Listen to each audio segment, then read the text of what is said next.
নমস্কার বন্ধুরা, আমি শক্তি পাত্র।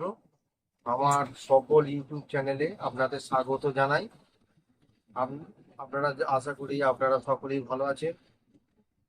আমার এই ইউটিউব চ্যানেলে আজকে আপনাদের দেখাবো যে মাছের আঁশ থেকেও অনেক কিছু জিনিস তৈরি করা যায়।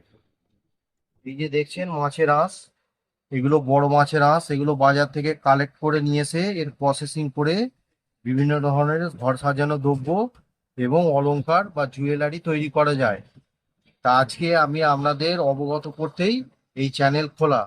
আজকে আমি দেখাচ্ছি যে এই মাছের আঁশ থেকে বিভিন্ন জিনিসের মধ্যে কি একটা জিনিস তৈরি করা যায়।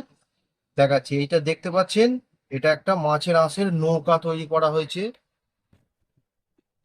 দেখুন কিভাবে নৌকাটা তৈরি করা হয়েছে, নিশ্চয়ই আপনাদের ভালো লাগছে। এবার দেখুন, মাছের আঁশ থেকে একটা গোলাপ ফুল তৈরি করা হয়েছে।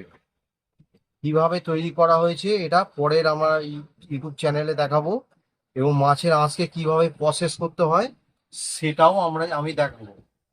আশা করছি আপনারা এই ভিডিওটা দেখে আপনারা লাইক করবেন। শেয়ার নমস্কার।